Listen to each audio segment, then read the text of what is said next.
Welcome to Australia Harbour. I'm your host, Ben. I've got another bonus show for you. Today I've got a very special guest in the Pod Palace.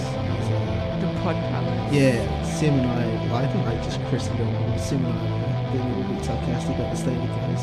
But you heard her voice. So I'm joined by Ellen Rosie, who writes for Beat Magazine, does community radio with Moshpit, on SYN 90.7. They don't do 90.7 anymore, do they? Yeah, Or is it not? It's not 90.7 FM. It doesn't really matter. Yeah, obviously. Ellen, thanks for joining me. No worries. Thank you for having me. So for a bit of context, we used to do radio together when I used to do radio. Yeah, I was actually Ben's radio boss for a whole year. And I was Ellen's radio boss for, I don't know, 6 months. Yeah. But the reason I've got Ellen with me today is we're both going to Download Festival. Ellen is actually fortunate enough to get a review pass to the day. And we thought we may as well do a little chatting about what's actually going to happen, how we feel about the whole thing. The lineup has been released. It was released on Thursday. So yeah, how do you sort of general impressions? How do you feel about the lineup? Not specifically the set times, the lineup. How do you feel about it? The lineup, yeah, there's like a few bands that like I'm really interested in seeing. I've been wanting to see Frenzal Rhomb for a long time. Alice in Chains obviously is the main band that I'm excited to see. Sum 41 I'm excited to see because I've been a fan of them for a while. But in general, yeah, I'd say it's a pretty good lineup. It's got a bit of a mix up of punk, hardcore, and metal, extreme metal bands. So yeah, I think it's pretty good. It's interesting because there's so many bands which I don't give a shit about.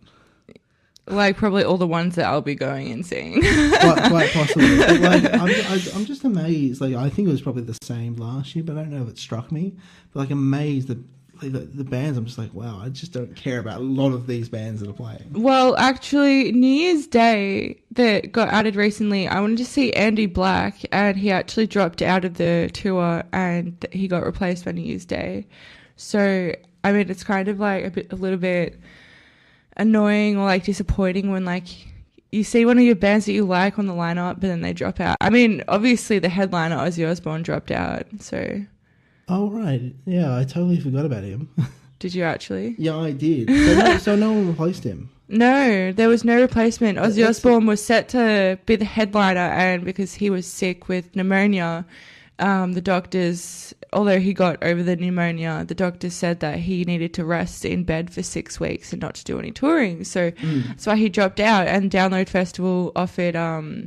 refunds, and also there was some other upgrade, or there was some other thing they offered as well to try and make up for it, but they couldn't. They said 3 weeks out from the festival we can't get another headliner as big as Ozzy Osbourne. So I think to make people happier or to ease the burden, they added Airborne. Oh, Airborne. Oh, that certainly soothed that wound.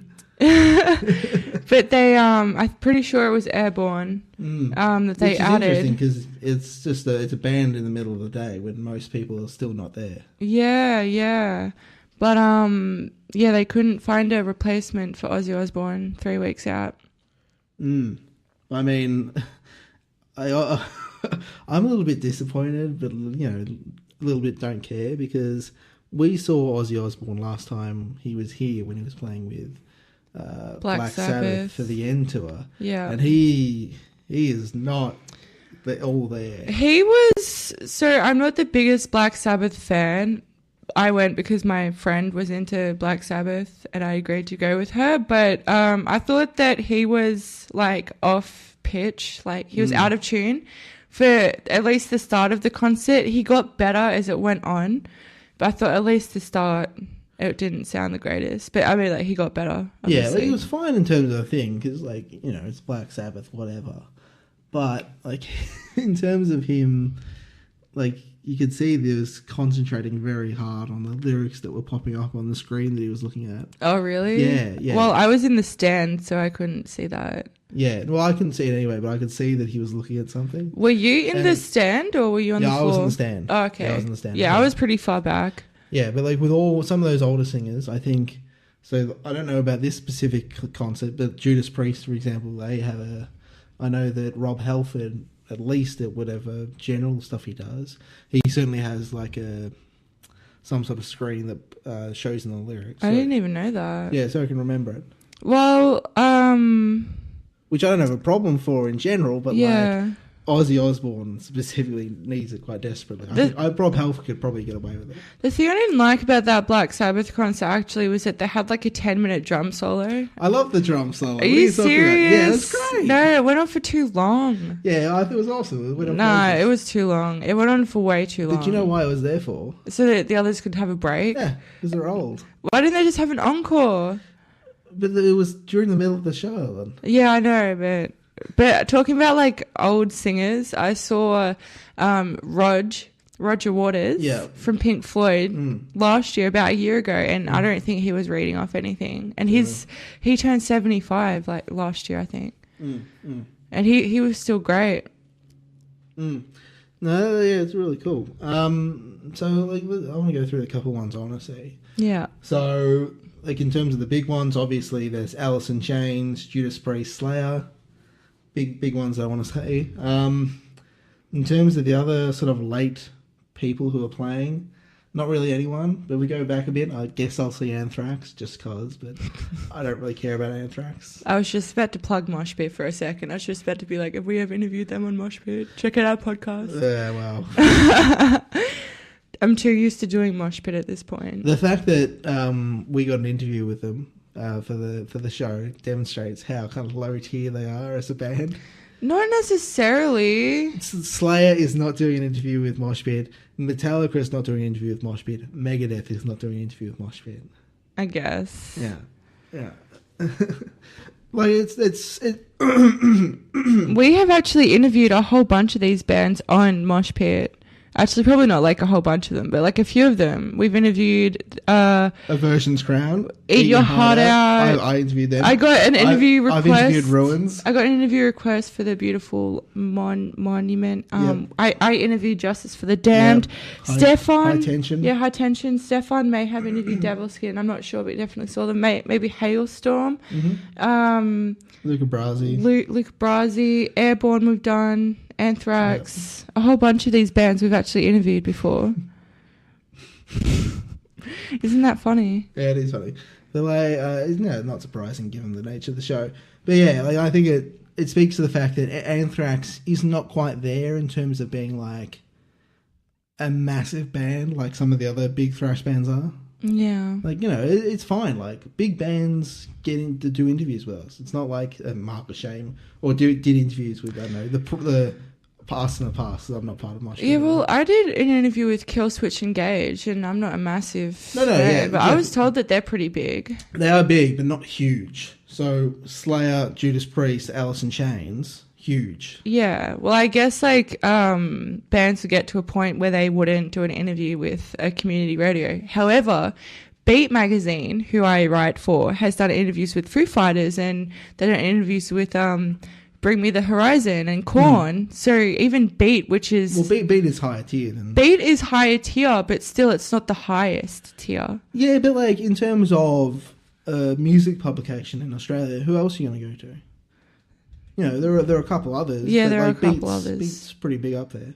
Yeah. But anyway, some of the other bands I really want to see, Behemoth, I'm really interested in seeing them. I've seen a death metal band that I'm friends with did a cover of Behemoth at their show. I hadn't heard of them before that. Voyager, they're really cool. What genre are they? They're like prog metal, so they'll actually probably playing some new stuff. Maybe I'd be interested in seeing them. Yeah, they're the first band up, so they might struggle. So I actually probably want to head there to see them, to give them a little bit of support. I think that they're probably playing new material from their album, which I think is being released later in March. What are you talking about? They might struggle. No, like they might struggle to get many people there because like it's the first band and like festivals always build. You can get there at like 12 and I'll get there at like 3. No, I won't struggle to get there, but they might struggle to get a big attendance. Yeah, no, I get what you mean. So we've also got Ruins, really cool black metal band from Tassie. Got Dave Haley, who's the drummer for Psychroptic as well. And yeah, apart from that, there's not really many. Maybe Code Orange. I can't remember what they played. You know, there was someone who had like a broken jaw or something at a Code Orange gig. I don't know. Yeah, it was really serious. Like having like a dangerous mosh pit. Someone got injured at Code Orange. Alien Weaponry. I don't know that much about them, but they might be interesting because they're like a sort of. I think all the members are still teenagers. Yeah, young band. Yeah, really young band from New Zealand. Well, you know the Ascension stage, which is where Alien Weaponry are playing on, it was actually brought in, one of the later stages to be brought in to showcase up-and-coming bands. Yeah. So a lot of them are also Australian, like if they're New Zealand, but a lot of them are Australian and they're like up-and-coming bands. That they brought. I know Devilskin's New Zealand, Justice for the Damned, Version's Crown, Eat Your Heart Out, Australia. Justice for the Damned are from Sydney. And the Beautiful Monument is Australian. I'm not sure where they're from, but I know they're Australian. But yeah, they brought in that stage a little bit. Actually, they may have had it, but I just remember I had to write up a news piece for it for Beat, saying that they brought in that stage to, you know, support up-and-coming bands, to give them a festival platform to perform at. Wind Waker is Australian as well. Yeah, so a bunch of like, I don't know. Yeah, it's interesting. Like, I think there's enough bands, but like there isn't. There kind of feels like it's scraping by in terms of having enough bands to make it interesting. Yeah, like but then enough bands that I care about. Yeah, so that's what I was going to say. You're very picky. Well, I'm not picky. I'll go basically see anything heavy metal. But in terms of stuff that actually appeals to heavy metal people, so you've got... But a whole bunch of them are heavy metal. So they're all heavy bands. Like you've got Voyager, Ruins, Behemoth, Anthrax. And then, like, depending on your taste, you can maybe see Conversion, Version's Crown, maybe Code Orange, then Alien Weaponry. And then you're kind of... maybe 12 Foot Ninja. Yeah. I don't know. Like, there's enough, but like I always feel Download. I think as last year as well. Maybe I can't remember. Last year, I was just so excited to see Korn. But yeah, I feel like it kind of just scrapes by in terms of having enough bands to make it worthwhile going to. Like if they didn't have Slayer and Judas Priest, and they had just some other generic big bands like Slayer, I think this might be their final Australian shows. And Judas, isn't that their like end of it's their last tour? Yeah, they're basically on they've been on their farewell tour for like a year now. Yeah, and they'll be on that until they finish. And Judas Priest, I don't know when they'll play Australia, and who knows how long they'll continue to be around for. So yeah, if it wasn't for those two bands, I definitely wouldn't go. It was like Metallica and I don't know who'd be comparable to Judas Priest, but like some other big band, I probably wouldn't go, to be honest.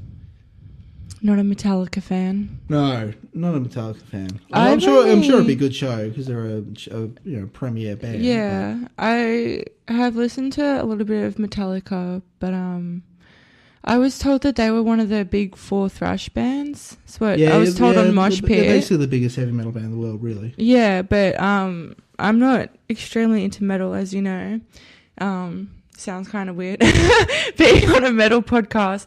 I mean, like, I'm into... I've always liked to phrase it, it's not really a metal podcast. It's like sort of more a heavy alternative music podcast. Yeah, I'm into punk rock and like post-hardcore, like that sort of thing. So I am into heavy music, just not extreme metal. I like some prog metal and some... what was the other one that I like? Is it just prog metal that I like? Maybe. Yeah. Oh, doom metal. That was the other one. I like doom metal. But So- I'm not crazy about the rest of them. So let's go through your day. What are you seeing? Do you want me to give you like my like run through of Yeah, what I yeah. plan on seeing? All right, I'll so give you mine. What's yours? you look didn't like? give like a run through. You Yeah, said, "Oh, yeah. I want to see these bands, and these bands." No, This is- so I'll run through it. okay. Voyager, Ruins, Behemoth, Anthrax, Just Cause, maybe Converge, maybe Aversion's Crown, maybe Code Orange, maybe Alien Weaponry. Sounds like a whole bunch of maybes. Yeah, there are other maybes, and then definitely Alice in Chains, Judas Priest, and Slayer. Okay, so this is my plan. So I was doing some research last night, listening to some of the bands. I haven't listened to all of them, so I might, change my mind. But this is what I have currently. All right, so I want to go see Slaves. They're on at 1:05. What are they? They're a duo from the UK, and they're sort of like punk, but heavy, alternative, that sort of thing. Then I want to go see Fever 333. They said they were a rock band, but they're like heavy. They're like my kind of music, like, you know what I'm talking about. And then I might see Eat Your Heart Out, and then, but if not, between Slaves and Fever 333, I was thinking of seeing the beautiful Monument, and then 333, and then Eat Your Heart Out, or I could take a break. And then after Eat Your Heart Out, I want to go see Amity Affliction, but I'll leave Amity Affliction early to go see Frenzal Rhomb, because I've been wanting to see Frenzal Rhomb. What's Frenzal Rhomb? They're like a classic Melbourne punk rock band. And then from Frenzal Rhomb, I'll go see the end of Rise Against, and then I'll go see Alice in Chains, and then I'll go see Sum 41. Now, this is what kind of annoys me, is that they have put Pennywise, Polaris, and Alice in Chains all on at the same time. Like, they are three bands that I would see separately. If they were on at different times in the set times, I would go see all three of them, like, without a doubt. But they've put them on at the same time. Yeah, it's interesting. As I was saying, like, it sort of just scrapes by in terms of having enough bands for me to see. The advantage of that is, well, at least the way it's worked out here, Yours don't even have that many overlaps. I don't really have any clashes. I have so many clashes. Those three bands, want to see them all, but obviously the only one that I'm going to see is Alice in Chains, because they are my second favourite grunge band. A little bit of Pennywise or Polaris. Nah, but like I want to, because I'll be seeing Rise Against. So there's not really much point going from Rise Against to go see Pennywise for 10 minutes, then go back to Alice in Chains. Yeah.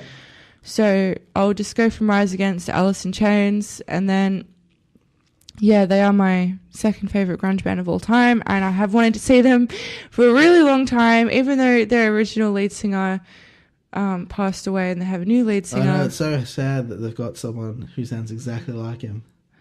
He does not sound exactly like him. Nah, you can't replace Lane Staley. You would not be able to pick them apart. I reckon I would. Background, I haven't really listened to that much post Lane Staley, Alice in Chains, for like people listening. So not only, so you're asserting that you're not happy with or that there's a difference. I haven't really listened to that much, But you though. have listened to it, so you don't know. I listened to the song Check My Brain, which I really liked. That was on the Black Gives Way to Blue.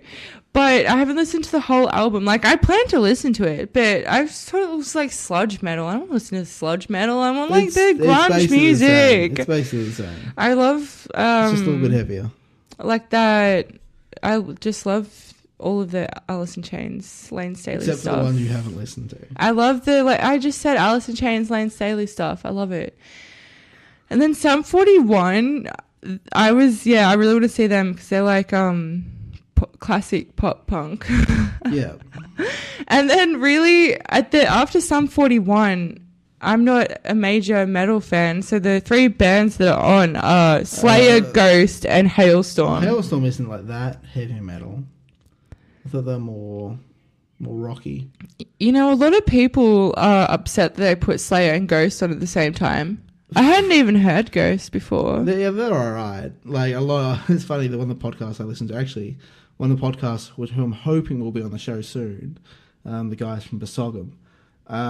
I'm not sure about John Serber. Like, I think he hates him, but like Damien Master from that show, he's always talking about how much he despises Ghost. Really? Yeah. I hadn't even heard of them. So there's a contention of heavy metal fans who don't like Ghost. But yeah, so I absolutely don't care about Ghost. Yeah. So I might go catch the start of Slayer and then go see Hailstorm. Or if I'm liking Slayer, then I guess I'll just stay there. Yeah. But yeah, that's my day. And it looks like there's a gap between Sum 41 and Slayer. So where's my other gaps? I have to have a gap somewhere because you have to have like food breaks and stuff. Yeah. So maybe like I'll have a break. I might not see maybe I won't even go see Amity Affliction. I'll just go from somewhere in the middle here and have food. It's interesting, just sort of looking at it. I mean, you could probably make the overall criticism that there aren't enough Australian bands anyway, but like it's supposed to be a big festival. But like in terms of Australian, more kind of purist metal bands, there's only like 2, and they're at the start of the day. What do you mean purist? Like if you're trying to define it very narrowly, as opposed to including like hardcore bands and that. So there's only really Voyager and Ruins, and they're at the start of the day, which like I don't know. It's a bit of a punch in the nuts to the Australian metal collection of bands. Well, that's why they had the Ascension stage. Yeah, and there are no Australian heavy metal bands on that. What about Justice for the Damned? Pretty heavy. They're like death. Aren't they like hardcore? I'm pretty sure they're hardcore. No, I'm pretty sure they have like death metal or something. No, I didn't. All right, let's look them up. I did an interview with Justice for the Damned. Did you listen to their music? I did. It's really, really heavy. But do you have any ability to define what it is? I'm not sure. Yeah, the metalcore. No, this is Metalcore, genre metal. They've tagged it as genre. metalcore. All right, metalcore, hardcore. No, look, it says metal. You completely. I know, but they're just putting that in for SOE. A 4-piece metal hardcore band. Yes, they're a hardcore band. So they're metal / hardcore. Yeah, but that means they're hardcore, basically. Like, just because a band's metalcore doesn't mean it's metal. Like, I'm defining it narrowly here, right? Mm-hmm. So yeah, there's only 2 Australian metal bands, and they're both at the top of the hour when no one's basically going to be there. And Justice for the Damned. No, and not Justice for the Damned, because they're not. Who are on at 7:45? Well, they're not traditional, but they're not traditional, but they're still metal. They're not a traditional metal band, which is what I'm saying. So. Oh, okay. Yeah. Fair enough. Yeah, so like, it's I don't know. What about Hailstorm? Are they Australian? They're not Australian. They're American. Okay. Yeah. So yeah, I know. Yeah. I don't know how I feel about it, to be honest, because it's like. I'm just kind of a bit upset, like I said, that they put Pennywise and Polaris and Alice in Chains on at the same time. Yeah. Because I think that we may have done an interview. No, we didn't do an interview with Polaris when I was EP of Mosh Pit because a different show did an interview with them, and you know how they don't like to double up. Yeah. But we did do a review for Polaris, so I did want to check them out. And then Pennywise is obviously another like punk band that I've been wanting to see for a little bit. And then they put on Alice in Chains.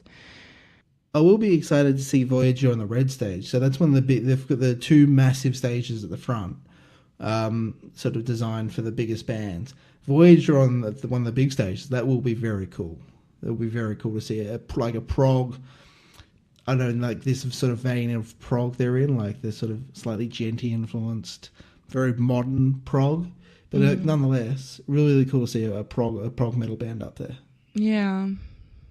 Well, there is Progfest that, has a bunch of prog metal bands. But yeah, but that's what I'm saying, like it's nowhere near as big a stage as this. So this year they also have an extra stage. So last year they only had 4 stages. This year they've added a 5th stage. Mm. The Ascension. So that's another difference as well. Mm. So yeah. Well, one thing I sort of noticed about this, comparing it to something like, Jesus, what was that festival? That heavy metal. UMAC Fest. No, the one that was ages ago, the big one.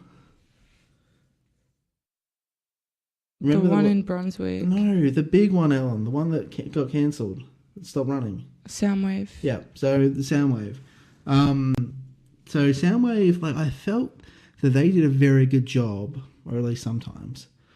Or at least there was an attempt to say, we've got fans of different styles of music, right? And we can kind of group them. And then they had bands playing at the various different locations, which were kind of grouped in those things. Here, it just feels like very messy. So you've got Airborne and Judas Priest. Like, I know theoretically people might say actually there's a lot of crossover, but like they're very different bands. Airborne and Judas Priest on the same stage, and you've got the Amity Affliction and Slayer on the same stage. Yeah. It feels very messy. And also there's Luca Brasi on that stage. Yeah, I didn't say Luca Brasi. And you've also got Thy Art Is Murder, which is a deathcore band, and like Friends Will Run, which is like a classic punk rock band. Yeah, from Melbourne. Yeah, it feels very sort of weird. And I know Ascension Stage is meant to be like this sort of conceptual thing about bands which are sort of up and coming, but like having Eat Your Heart Out and Aversion's Crown on the same stage. Well, what genre is Aversion's Crown? They're like a technical kind of deathcore band. But also Aversion's Crown have released like 2 albums. They're not, I wouldn't say they're necessarily that up and coming. Yeah, well, that's the same with like Justice for the Damned. Yeah, I would say the same thing for Justice for the Damned. At least Wind Waker, Alien Weaponry, Eat Your Heart Out. I'm not sure about the other 3. What about The Beautiful Monument? Do you know anything about them? No. But yeah, like, at least the other ones, theoretically, they've released just sort of an album and they're sort of getting their way out there. Aversion's Crown, like, is or should be more established by now, so it's a bit weird. Maybe that was like they wanted to fit them in one of the other stages, but they couldn't, so they put them there. I mean, they've got an Ozzy Osbourne-sized hole in their lineup. I'm sure they could fit them but they somewhere. already fitted that up. They fixed that with Airborne. Not really, but it's like putting a pea in the size of a bowling ball-sized hole. Well, they tried. I mean, like, you can't really blame them and say, oh, they did so terrible, because, like, how could they get another person 3 weeks out? They shouldn't have got Ozzy Osbourne, who will evaporate at any moment. Yeah, but they didn't know that he was going to get sick. They should have known. It was like they were taking a fairly big gamble with Ozzy Osbourne.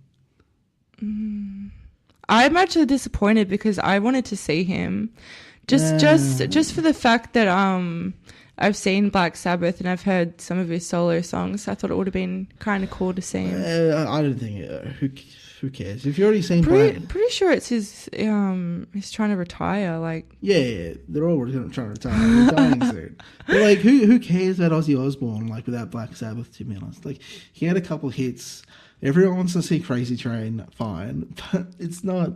Wasn't there another song like Dreamer by him? Maybe, but like in the collective memory, I don't think he's like that important. There's a song that's on my iPod, Let Me Hear You Scream. It's by Ozzy Osbourne. Yeah, so yeah, I'm not. He might actually play some Black Sabbath. Yeah, songs, so, and we all like Black Sabbath as well. I remember last year there was Prophets of Rage. Yeah, it was a bit of a doozy. A doozy? Yeah, like, because everyone, when they hear Prophets of Rage, they're thinking Rage Against the Machine. Yes. And what they're seeing is a band which is not as good as Rage Against the Machine. Yeah, I mean, like, I'll agree with that, but they still had some pretty good songs. And they also finished the set with Killing in the Name, which, like, everyone loved. They have to. Yeah, everyone loved it. Not as good a version of Killing in the Name because the vocalist one is good. Well, Tom Morello was also in Audio Slave with Chris Cornell from Soundgarden. So that was another reason why I was like sort of interested to see them. What? That's such a random reason. Whatever. But speaking of last year, like, I think the only thing worth noting about last year is Limp Bizkit.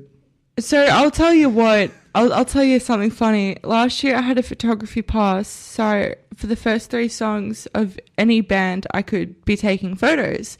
And I decided to take photos of Limp Bizkit. I'm not a massive Limp Bizkit fan. I don't really know much of their music. However, I do know who Fred Durst is. Yeah. And when I was up the front, he actually got down from the stage and walked sort of into the crowd for a bit of a song and then came back. Yeah. He literally walked right past me. I was within touching distance of him. Like, we were on the same level and I was in touching distance, and he sort of looked at me and like he was looking for someone, and then he like kept going. So like I was that close. I mean, if I was a Limp Bizkit fan, imagine how excited I would be. It was an absolute shit show, that. Like, honestly. Like, Fred Durst has lost it. I remember I saw you after that and you were like, this is going crazy. What is it? Limp Bizkit and Korn and all of these other bands. What? I don't remember saying that. Yeah, you did. You did say that. Well, I mean, I think that just meant Limp Bizkit. Like, that was... Wasn't insane. there a couple of other bands? What's the genre? Like, no, it's metal. new metal. Yeah. You're like all these new metal bands in the same place. This is crazy. No, I think I might have said it's weird. Yes, it was something like that. And yeah, Limp Bizkit said it was weird. But Korn was amazing. Like, when I got to go... Korn are professionals. When I got to go and be up the front and photograph the first 3 songs, the second song they played was Falling Away From Me. And I was just like... I loved it. And I was right up the front. Except the thing about having a photography pass is that you have to be professional. So I'm there and I'm wanting to like, mosh and like get into it. But like, I'm a photographer, so I had to focus on taking some good photos. But that was just like, it was such an amazing moment right there. But I'll tell you what I found disappointing was that last year they put Korn and NoFX on at the same time. And NoFX is a punk rock band, and as you know, I'm into punk rock. And I had been wanting to see NoFX for a really long time, and I'd also, as you know, wanting to see Korn for a really long time. So putting them on at the same time was kind of a bit disappointing for me, because it meant that I didn't really get to appreciate either band because I got to stay for the first 3 songs of Korn, and then I was rushing over to NoFX so I could photograph the first 3 songs of NoFX. And then I ran back over to Korn because I wanted to see the rest of their set, and then they finished 15 minutes early, so I rushed over to watch the end of NoFX. So I sort of didn't really get to enjoy the full show of either band. Well, you certainly won't have that problem this year. Yeah, I will not. Actually, I mean, like, I will, because I can't see those 3 bands: Alice in Chains, Pennywise, and Polaris. Oh, yeah, but there's no sort of crossover. You gotta pick. Yeah, I have to pick which one. Which I am picking Alice in Chains. So I think we've talked enough probably, but let's just finish up and re-emphasize. What are you most looking forward to in terms of bands? I'm most looking forward to seeing Alice in Chains, Frenzal Rhomb, and Sum 41. They're 3 bands I've been wanting to see for quite a while, so I'm pretty excited to finally be able to get to see them. Yeah, so I'm most looking forward to seeing Behemoth. That'll be really cool. I'm hoping they'll play just... Yeah, it's just like they've got just some memorable tracks that kind of sit with me. And obviously Judas Priest and Slayer. And I think Voyager will just be kind of cool to see, just because they're going to be on such a massive stage. And yeah, you would never otherwise see them on such a massive stage. Yeah, well, it was like Ocean Grove last year. We missed them. Like, they finished just as we were arriving. But they're like an up-and-coming band that they call them like new metal, cross a bunch of other... Last year was so new metal. Cross with a bunch of others, and... There were like so many, like... If it wasn't new metal, it was like new metal influenced hardcore. Yeah.